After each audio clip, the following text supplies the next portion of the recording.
Hello everybody and welcome back for more Let's Play Banjo-Tooie.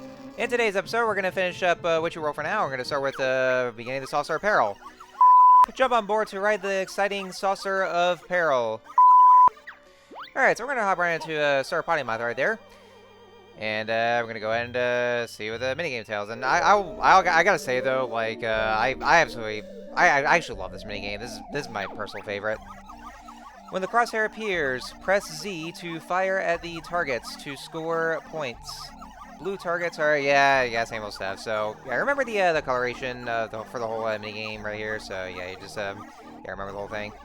Alright, so there's actually 2 prizes for this one. So, if you score 500 points, you'll get the first prize, and then 400 points, you get the second prize. And to jump ahead a bit here, so the second prize is actually the Cheeto page, while the first prize, of course, obviously not the Jiggy. So, what you want to be shooting for is that, no pun intended. What you want to be shooting for is that, you want to make sure to get at least 500 points if you want to go, just kill 2 birds with 1 stone and get both those prizes. That's what I was trying to do. That's what I usually do. Just that with there, it'll just save a lot of time. Because I know just by getting 400 points, you just get a Cheeto page, but but then I won't have to do the whole minigame twice. So, figure just just to get both those at once, so that's usually what I prefer to do. So yeah, like I said, I actually love this minigame. This one's my absolute favorite because this one's so fun. Because what you do is that you actually ride all around Witchy World. Yeah, you ride all over the place, and you ride different areas and all over the level. And then all you gotta do is that you just have to shoot the targets. So it's kind of one of those, well, I would say first-person space shooter for one thing. I mean, I was probably gonna say that maybe it might be their own take on Star Fox or something, but it's not quite like Star Fox because first person mode, but maybe something like that though. Which is kind of funny though because in hindsight, where we have Star Fox Adventures, which is also a game developed by Rare. If if those of you didn't know, so I guess maybe they did a little practice on that one before they developed that game. Which I believe was actually the very last game that Rare developed on a Nintendo console before their buyout from Microsoft. Well, I mean, not the last though, because they were still able to make the handheld ones, but I'm talking like more so on the home consoles, like in this case the GameCube. So that was actually the last one before Microsoft bought them out. So yeah, there was that. Which actually I haven't really played though. So I mean I probably ought to get into that because, I heard things are pretty mixed in there, but I don't know. I gotta see what I think here. Ooh, that was pretty close. That was a bit of a close one. So yeah, even though you actually go right by the haunted zone, you don't really get to go inside these general areas like the haunted cavern or cave or something like that. Which probably could have been a missed opportunity or something, but I don't know. I guess I kind of want to save on time here.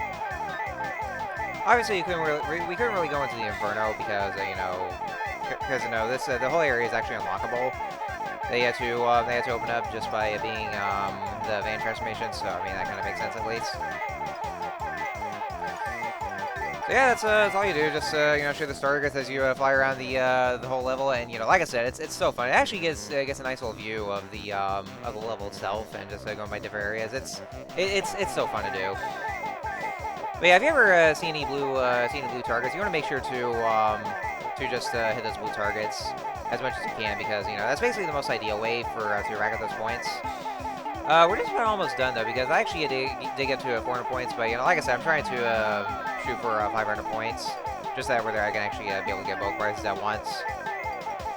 But yeah, this whole mini game ends once we get to Area 51. So yeah, we're just about reaching over there. And then that should be done over with. And there we go. So yeah, it really is a fun game. I really enjoy it so much. Alright, so let's see the prizes. Nice shooting!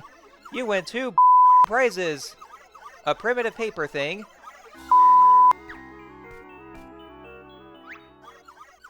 And this shiny gold thing.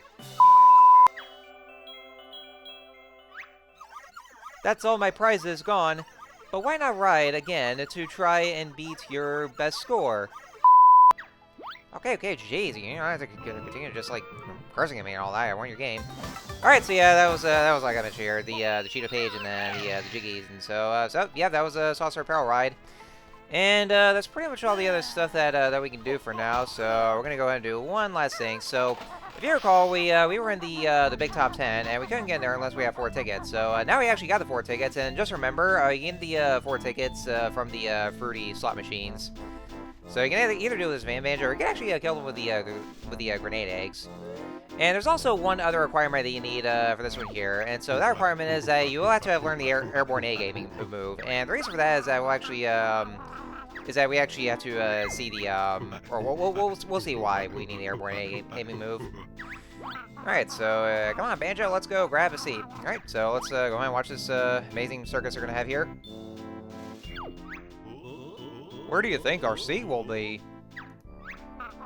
I can't see any seats. Perhaps we're supposed to sit on this big lump on the floor over here. Doesn't look very comfy. Well, it actually sure does look bouncy and fun, so I can probably just... Whoa, what the hell? He's coming to life. Pull himself up, that's kind of creepy. Oh, but it looks like a fun dinosaur, though. Oh dear, not more intruders. Well, I'll show you who's boss. See how big and strong Mr. Patch is. Ha! You're not all that big, really. That Klungo freak near the start was probably bigger than you. Oh yeah? Well, how about this then? Alright, folks, this is Mr. Patch, strange wobbly inflatable thing. That's a pretty appropriate subtitle, I'll have to say. Oh, he's towering over everything. I suppose you think you're clever, don't you? Well, one doesn't like to blow one's own trumpet. I sense a battle coming on.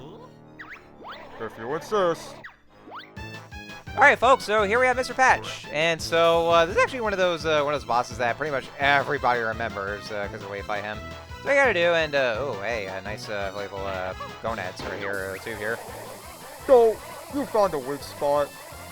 It looks like I might need some help here.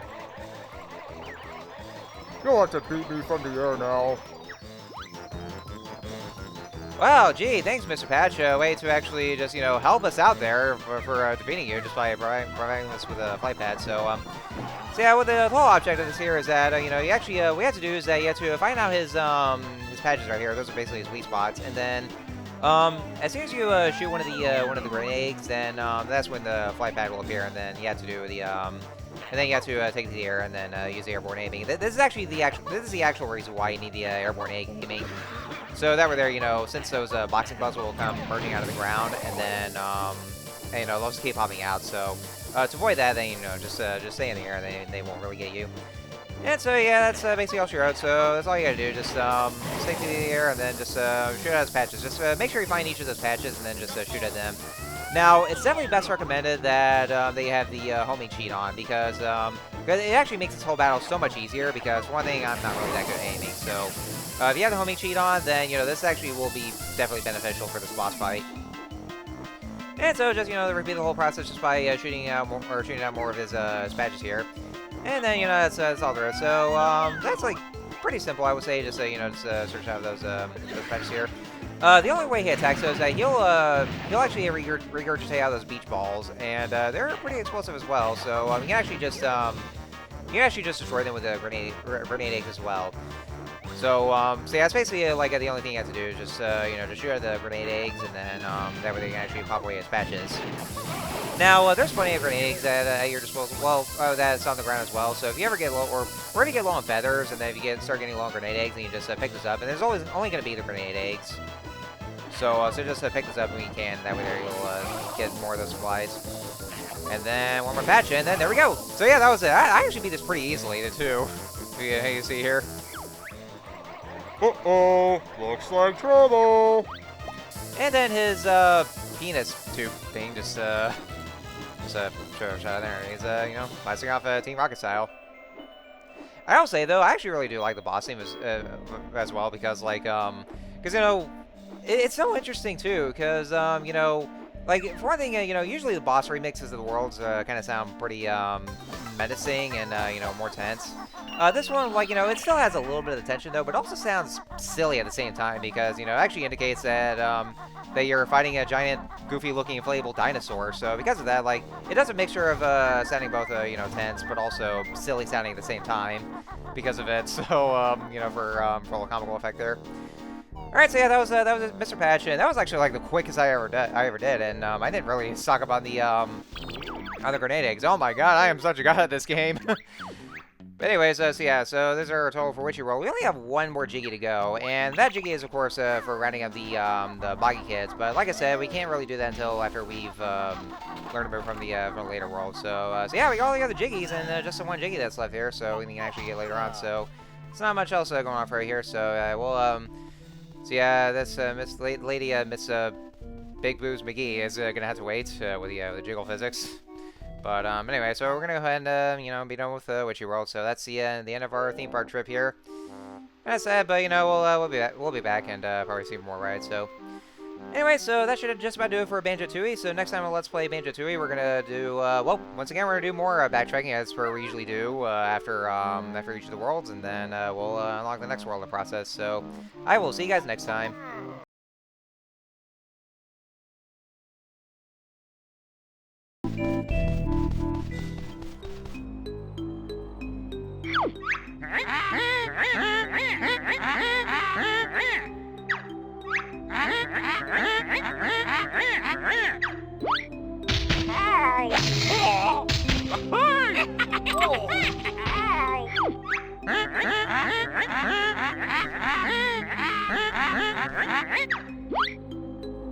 Oh!